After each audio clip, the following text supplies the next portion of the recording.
coworker, Kenny Mayne, is on the Harbor One hotline and has a podcast here at Odyssey. Kenny Mayne talks to famous people. Kenny, good morning. How are you? I'm well. I heard Tom Petty playing on one of your breaks, and it took me back to the time I interviewed him, and then they didn't run the piece on Super Bowl Sunday, and you made me relive that. It was tragic. Why didn't they run it? I mean, I would have tuned in for that. You tell me. And what was worse about it is Tom was nice enough to give us a line for my little comedy story, and then the interview with him was more conventional, like a real interview, with the guy who's playing at the halftime, right? He was the Super Bowl halftime. You know how those shows go, like this or that happens and stuff gets floated, and pretty soon it's the last hour, and now they got to get real serious about football. No time for one of the greatest, music legends ever. And it's the tape is somewhere, though. We should just hijack that and run it on here. Mm-hmm. Kenny, did you know that Greg killed off Tom Petty? He jinxed him. I did jinx. Unfortunately. I mean, I'm not directly responsible for it. Well, some say you are. Indirectly. Where are you, by the way? Are you in some sort of a park or something? I'm in West Hartford, Connecticut, my backyard. Okay.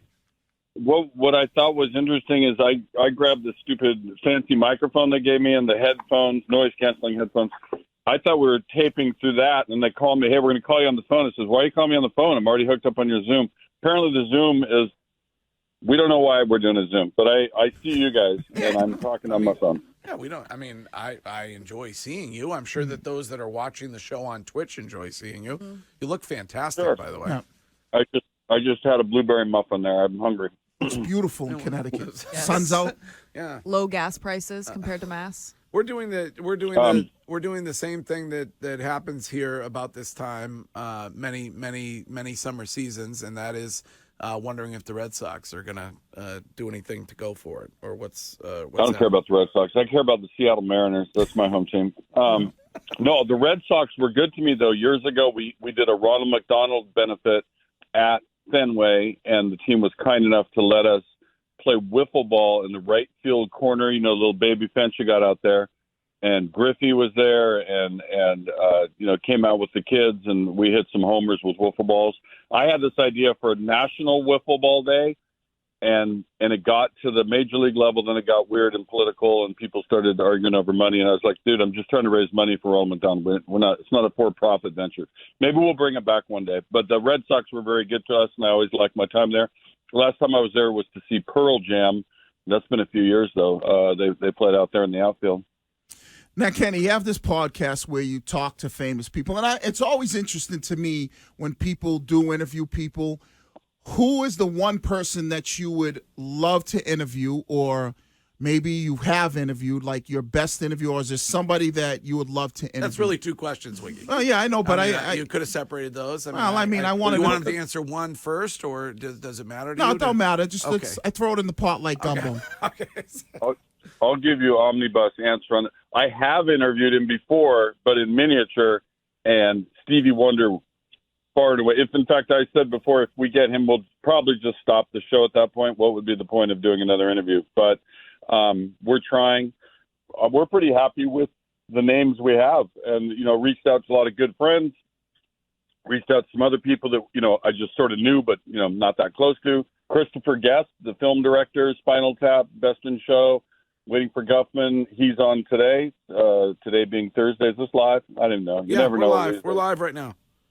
It felt live. It felt there's an immediacy to the urgency with which you guys discussed the Red Sox money deals. So Christopher Guest today. We did Jamal Crawford, my friend from Seattle. Chris Berman led things off. Ben Schwartz, the comic actor. Aubrey Plaza's taping. Joel McHale was last night. Jason Kander, who served in the military and also ran for political office in the state of Missouri. Very interesting. He just came out with a book. I think I'm leaving somebody out, and I apologize. Oh, Bill Walton. How can I leave out Bill Walton? Yeah. Bill Walton. You don't need questions for him. Just turn the mic on and walk away, go mow the lawn or something, and he'll handle the show. Yeah. Well, I'm assuming that he took public transportation to get to the interview. That's his thing, kind of. I have the only imitation I do. I got remarried, and after I left ESPN a year ago, I went out to San Diego to celebrate my daughter graduating from Colorado because they didn't do a regular ceremony. So Gretchen and I went out and hung out at Del Mar, and we went out to dinner with Bill, or went to his house for dinner, and I mentioned a stepdaughter, and because we each had two coming in, and Bill interrupted me. He said, "Kenny, you have 4 daughters. It's not where you've been; it's where you are." And he corrected me. That wasn't my best. It's early in the morning, but I was like, when he'd be like, "Larry Johnson, work on your game. Have some pride."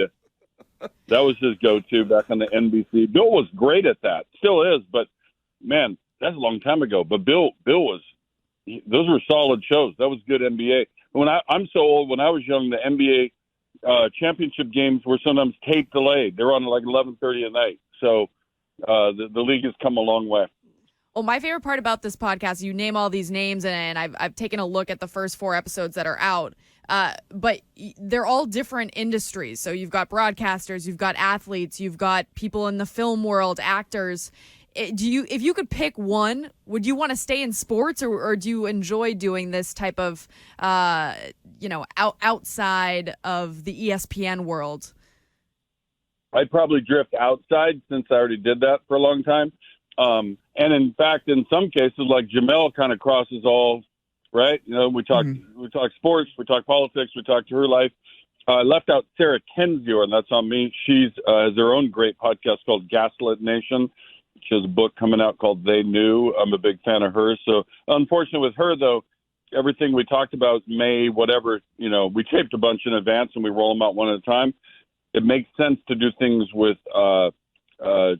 greater proximity to when it releases, better proximity, I should say, because so many things get dated. So much has changed in this country, and maybe we get a little update with her. But I'm happy with who we've had, and I'm excited about who's coming on next. It's fun to do.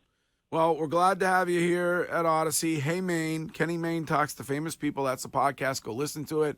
I think if I remember correctly, you left ESPN because was it a 61% pay cut, and I think Odyssey was only a 50%. Is that how that works? Odyssey is community service. We don't care. I'd play the game free, just like the athletes. All right, fantastic. Well, we're glad to talk to you, and we'll talk to you again soon. That's Kenny Mayne. We'll be right back.